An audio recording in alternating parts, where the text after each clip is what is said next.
السلام علیکم ناظرین، آپ دیکھتے ہیں ہم ہمیشہ ایک ایسے مسائل کو لے کے آتے ہیں جو ہمارے معاشرے میں ہو رہا ہے، اور ہم اس کی عکاسی ہم کوشش کرتے ہیں کہ ہمارے معاشرے میں جو ہماری بہنوں کے ساتھ ہو رہا ہے ہم اس کی عکاسی کریں، اور جو ظلم زیادتی ہماری بہنوں کے ساتھ ہو رہا ہے ان کی آواز ہم آپ لوگوں تک پہنچائیں۔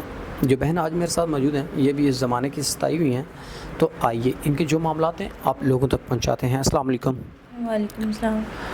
اچھا بہن، مجھے بتائیے گا کیا زندگی کے معاملات، کیا پریشانیاں، کیا الجھنیں ہیں جنہوں نے آپ کو اتنا پریشان کر رکھا ہے؟ میرے والد کی وفات کے بعد میری والدہ میرا آخری سہارا تھی۔ گھر کے حالات کافی خراب ہو چکے تھے، کوئی کمانے والا نہیں ہے۔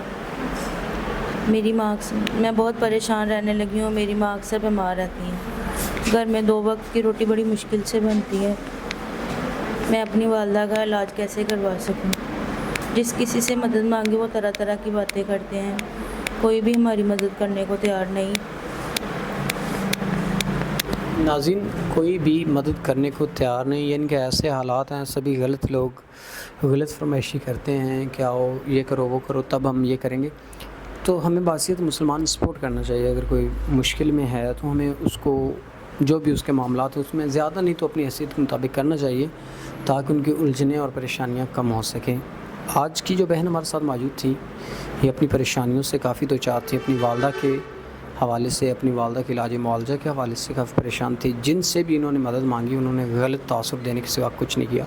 تو اب یہ چاہتی ہیں کوئی ایسا انسان جو ان کو تحفظ دے۔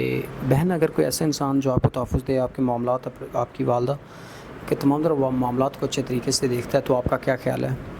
میں ایک ایسا انسان چاہتی ہوں جو مجھ سے نکاح کرے، مجھے اپنائے، مجھے عزت دے اور میری ماں کا سہارا بنے۔